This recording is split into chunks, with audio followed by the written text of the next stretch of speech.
le drapeau qu'on hissait le matin avant qu'on aille en classe, c'était le drapeau français. Lorsque nous faisions des marches dans la rue, on ne chantait pas Enfants du Dahomey debout, mais on chantait Allons enfants de la patrie.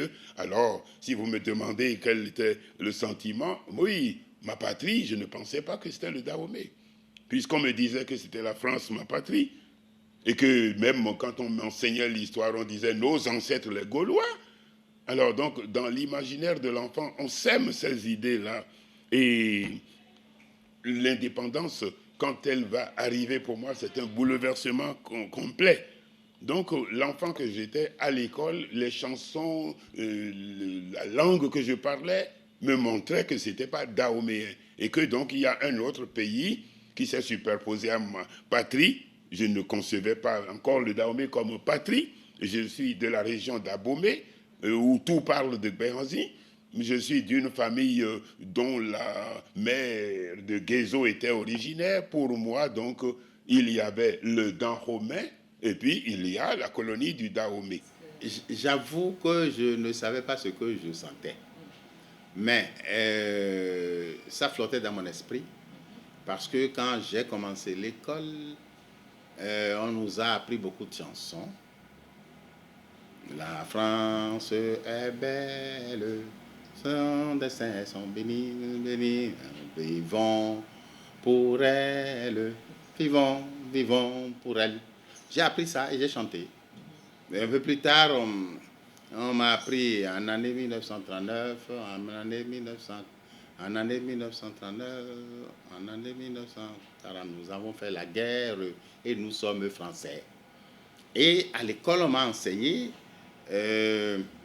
nos ancêtres étaient les Gaulois, j'ai appris ça.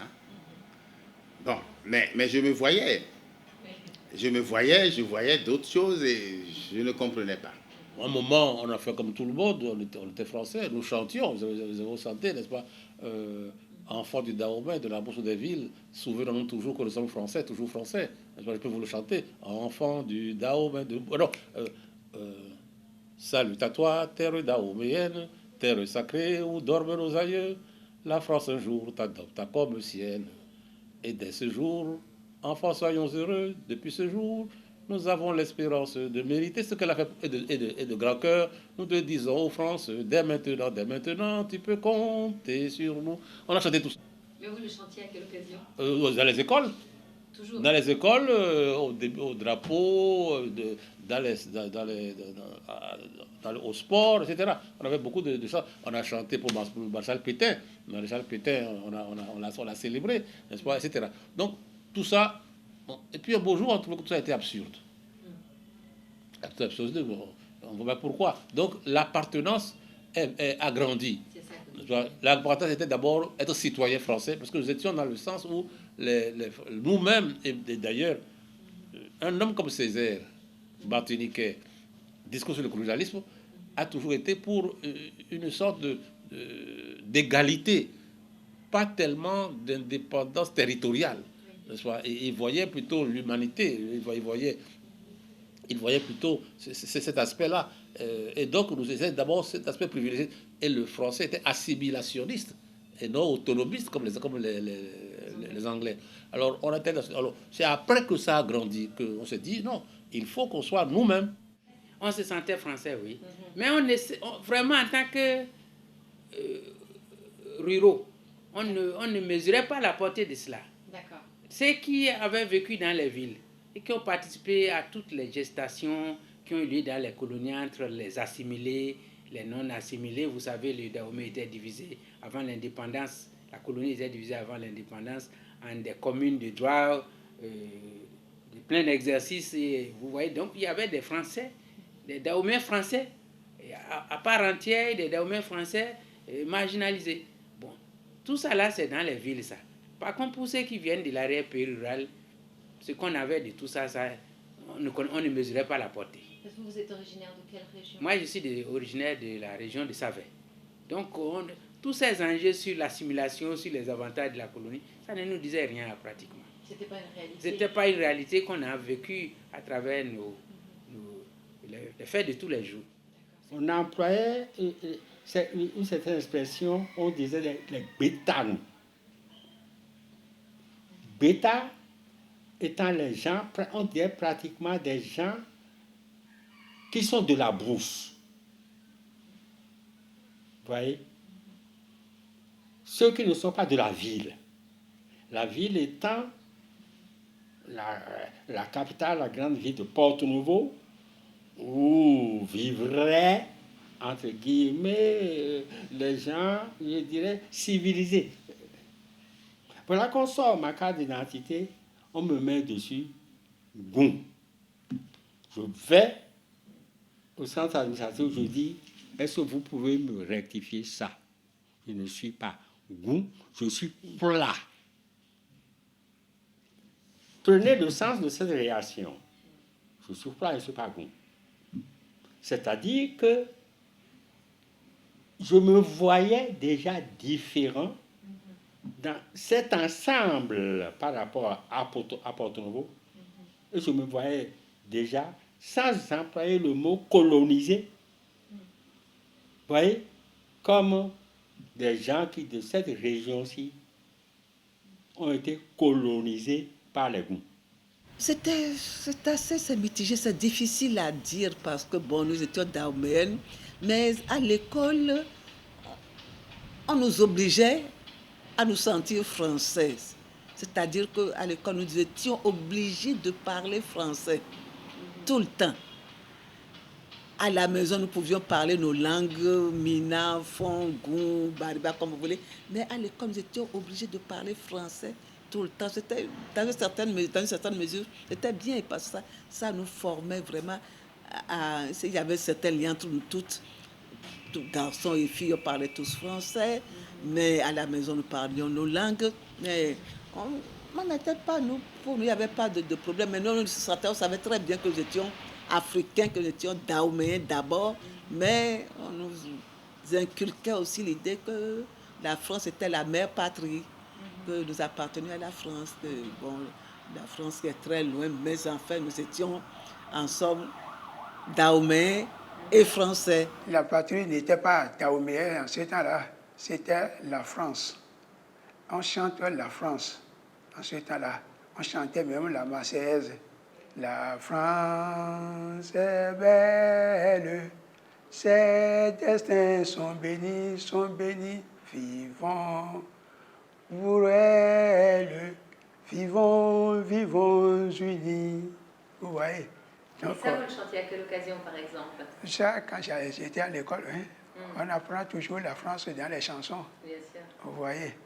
Donc, on peut dire qu'on était français. Mon pays, c'était le Dahomey. Le Dahomey, et en ce moment-là, le Dahomey était l'un des États de l'Afrique occidentale française, la OF. Donc, notre patrie, c'était la France. Le drapeau bleu, blanc, rouge, l'hymne national, la Marseillaise, qu'on nous demandait de chanter allègrement. Et nous chantions « Aux armes, citoyens, formez vos bataillons, marchons, marchons, qu'un sang impur abreuve nos sillons. » Je vous dirais que mes parents ont fait une très belle synthèse de la chose. Mes parents, médecins coloniaux, se sont sentis à la fois au service de l'administration coloniale, qu'en même temps très insérés dans leur culture familiale et retenaient les valeurs importantes, n'est-ce pas, qui ne nous gênaient pas beaucoup. Mais ce que je peux vous dire, c'est que cette liberté, cette ouverture d'esprit de mes parents ont fait que j'ai beaucoup cultivé le sens d'être ensemble. J'étais ensemble avec les filles du nord, du sud, de l'est, de partout, et je me trouvais bien. Et nous avions des groupes déjà de réflexion quand j'étais à l'internat chez les sœurs. j'aimais le militantisme, voilà. J'aimais tout ce qui était organisation, groupe, et j'aimais aller dans les associations d'étudiants qui déjà nous amenaient à une vision très critique des moments que nous vivions. Donc la colonisation pour moi, c'était un lieu de combat et d'arrachement de sa liberté. Je n'ai jamais eu le sentiment d'être français.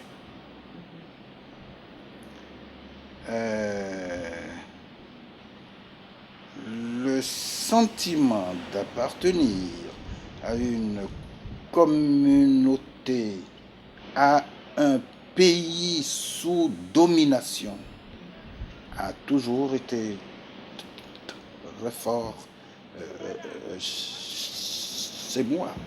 Et du coup, le sentiment de solidarité avec tous les membres de cette communauté dominée. J'avais un passeport dahoméen. J'avais un passeport dahoméen, mais la nationalité réelle, c'était la nationalité portugaise. Je me sentais dahoméenne, puisque nous avons vécu dans un milieu familial dahoméen et dans un milieu social dahoméen. Je parle toutes les langues du Sud. Je parle, dans ma famille, je parle Fon, je parle Nina, je parle Yoruba. Donc j'étais réellement, et à l'école, je n'avais pas de restriction mentale pour ça. Mais c'est simplement pour les papiers officiels. Je dis que dans la famille, nous avions la possibilité de faire un choix. Par exemple, mon frère et ma soeur, je suis le dernier de la famille, ont fait le choix, comme les parents, d'être français. Mais moi, déjà, au fait des problèmes politiques, j'ai choisi de rester béninois. Ça, c'est un choix délibéré. Parce que déjà, nous étions pris en compte par un certain vent nationaliste, pourrait-on dire, et nous pensions déjà à l'indépendance. Si bien que quand l'indépendance est arrivée en 1960, nous nous sommes dit que nous venions de franchir une étape importante dans ce qui était déjà notre lutte. Bizarrement, je crois que je me sentais dahomey. Je me sentais dahomey parce que peut-être, je ne sais pas si vous avez eu la même réponse de tout le monde, peut-être parce que moi j'étais né un peu révolté. Alors moi je me sentais terriblement dahomey. Mais en même temps, je reconnaissais beaucoup de mérites à la colonisation française. Et je veux reconnaître ces mérites-là. J'en citerai au moins un qui n'est pas négligeable. C'est de nous avoir donné à travers cette belle langue, la langue française, une langue d'union. Non seulement dans le Dahomey, tel qu'il est tracé de façon artificielle à Berlin, mais avec toute l'Afrique, une bonne partie de l'Afrique. Et derrière chaque langue, il y a une culture. Donc, beaucoup d'entre nous ont été terriblement imprégnés, sérieusement imprégnés par la culture française, son humanisme. Et je pense que tout cela a fait un métissage avec nos traditions. Et nous étions tous artisans de ce métissage. Voilà comment moi j'ai vécu la colonisation. J'étais française à l'école et dahoméenne à la maison. Parce qu'à l'école, on nous faisait chanter le général de Gaulle, le Pétain, c'était les grands hommes de France, c'était le drapeau français qui était ici. On se sentait, malgré la peau, un peu français. Mais à la maison, nous étions replongés dans nos mœurs traditionnelles. Je dis bien que on ne se faisait guère de soucis d'être française ou dahoméenne. Vous étiez un peu les deux à la fois. Un peu les deux à la fois. Oui. Mais est-ce que vous aviez la nationalité, vous avez acquis la nationalité française plus tard, ou est-ce que vos parents l'avaient? Non. On avait sollicité de ceux qui étaient nés avant 60 la nationalité française. Mais ça ne nous a pas pris. On a gardé la nationalité béninoise. Ma patrie a toujours été le Dahomey. Il n'y en a jamais eu deux. Vous ne vous êtes jamais senti français du Dahomey? Non. Vous êtes toujours senti dahoméen? J'ai été toujours dahoméen et je n'ai jamais pensé être d'une autre nationalité. Et cela, c'était clair parce que je suis né ici à Cotonou, bien que Cotonou soit cosmopolite. Il y avait déjà de forts mouvements de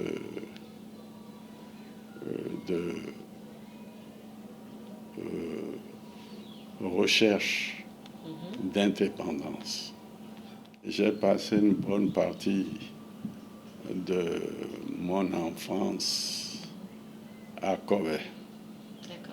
Et il y avait des administrateurs, des commandants de subdivision qui étaient à Zanyanado.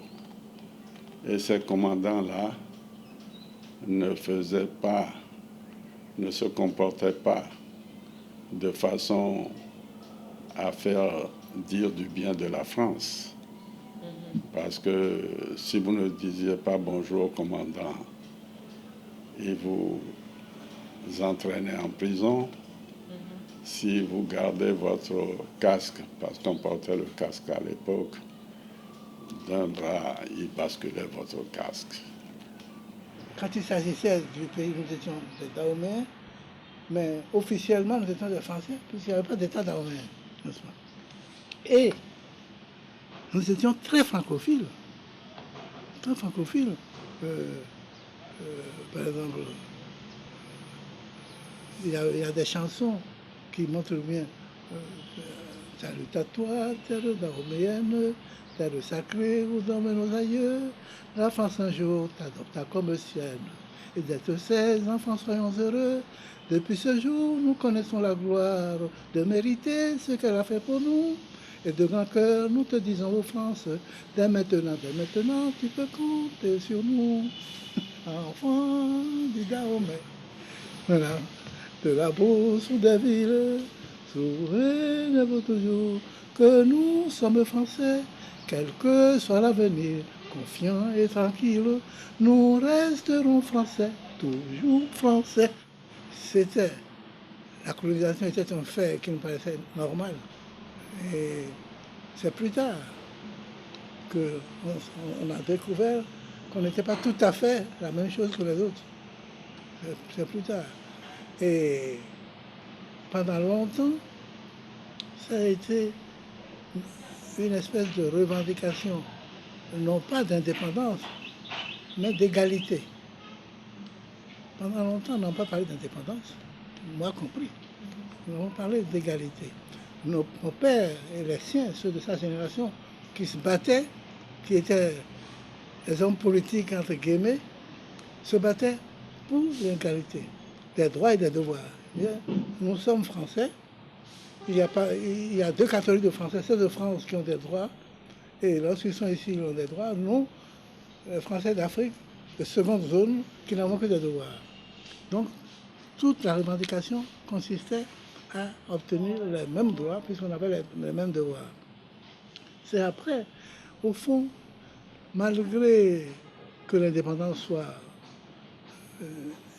quelque chose de naturel, c'est la guerre, comme toutes les guerres, qui nous a amenés à entrer dans la conception et la représentation de l'indépendance en politique.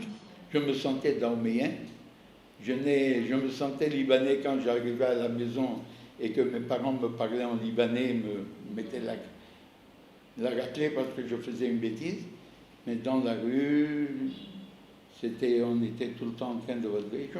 J'étais dahoméen à part entière. J'allais à l'école avec des amis, aussi bien des petits Français. Je me rappelais, c'était un vieux Citroën, un camion Citroën avec des bancs, qui venait nous ramasser dans le quartier et qui nous emmenait à l'école urbaine centre. Il y avait 30 Africains, il y avait 2 ou 3 Libanais, il y avait 4 ou 5 Français. Mais tous, on était tous sur le même plan d'égalité. Donc, il n'y avait pas une discrimination. Et pour se sentir... Mais on savait quelque part que ce qui était permis à l'enfant du gouverneur, ou bien à l'enfant, à l'époque, du secrétaire général, ou bien à l'enfant du directeur général de l'impôt, ne nous était pas permis à nous. Naître dans un pays colonisé, on n'était même pas conscient qu'on était colonisé. Au Dahomey, enfin moi je vous le dis, on n'était pas conscient d'être colonisé, mais on savait automatiquement qu'il y avait les autochtones africains qui étaient la majorité, mais qui étaient, excusez-moi le terme, qui était une caste à part, qu'il y avait les blancs qui étaient les patrons, les super patrons, parce que c'était d'eux que tout dépendait, c'était eux qui fixaient les lois, c'était eux qui avaient les facilités de vie à l'époque, ça commençait par eux et ça se répercutait sur les autres au cas où c'était eux les décideurs. Et la colonie libanaise, ça m'a toujours frappé d'ailleurs. J'ai retrouvé ça à mon retour dans les années 56 et jusque même un peu après l'indépendance, servait, si vous voulez, de courroie de liaison. C'était par le Libanais, par le colporteur libanais, il y avait des colporteurs. Ils n'étaient pas tous commerçants. Je ne me suis jamais sentie française. Non, pas du tout. J'ai pris conscience, effectivement, de notre statut seulement avant, juste à mon entrée au collège. Parce que juste là, bon, on était enfants, on ne savait pas sur quel régime on vivait, on voyait les Blancs autour de nous.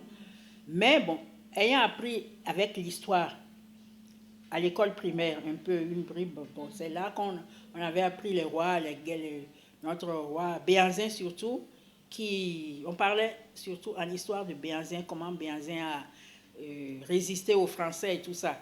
Donc bon, pour moi, je n'avais aucune notion d'être colonisé. Je n'ai jamais entendu le mot colonisé d'ailleurs. Donc c'est à l'école, entre les années, entre le CE2, CM1, que à la suite de l'histoire qu'on nous apprenait, bon, j'ai appris comment les Blancs sont venus faire la guerre pour pouvoir... Bon, donc, jusqu'à mon entrée au cours en 6e, c'est là que j'ai pris petit à petit conscience. Un petit comme moi qui était dans les années 45 en classe, disons, cours élémentaire 1, cours élémentaire 2, je me disais, au fond, qu'il y a une ambiguïté là. Comment se fait-il que les Blancs viennent commander ici? Donc, cela m'a ramené en arrière. Mais au fond, qui est-ce qui, avant l'arrivée des Blancs, qui est-ce qui commandait ici? C'était des Noirs ou Noirs. Maintenant, j'ai senti quand même très tôt une certaine déchéance, n'est-ce pas, de l'aristocratie. Je me suis dit, ils n'ont pas pu garder leur pays, et puis après, un beau matin, on le leur a pris. Donc voilà, autour de 10 ans, voilà ce que je pensais. Mon père n'était pas français, donc il tenait. Il y a quand même chez lui le fait de dire, bon, moi je travaille, c'est les conditions du moment, j'ai été à l'école jusqu'à un certain niveau, le salariat est arrivé, ça nous dépanne journellement, ça c'est visible, mais fondamentalement, il me disait, moi je suis africain, j'entends demeurer africain. Être né dans un pays colonisé, à l'époque, ça ne nous disait pas grand-chose. C'est au fur et à mesure qu'on se rend compte qu'il y a quand même quelque chose qui fait mal quelque part. Bon, ça ne fait pas mal pour qu'on en veuille aux colonisateurs. Mais comment se fait-il que nous soyons à la traîne, c'est-à-dire nous ne soyons pas aussi devant, à côté des autres, et nous soyons pris en charge, c'est tout. Et à partir de cette réflexion, on se dit, nous aussi, il faut que nous fassions connaître. Que nous fassions connaître ce que nous avons de différent, de pertinent par rapport aux autres, sans aucune animosité, sans aucune... Parce que dans l'histoire, depuis la Grèce ancienne et autres, la Grèce ancienne et autres, les chocs de civilisation ont toujours permis d'aller de l'avant. Donc ce n'est pas parce que on nous a colonisés que nous sommes en retard. Non. C'est peut-être nous-mêmes qui ne savons pas, qui n'arrivons pas à trouver la meilleure voie pour le meilleur développement.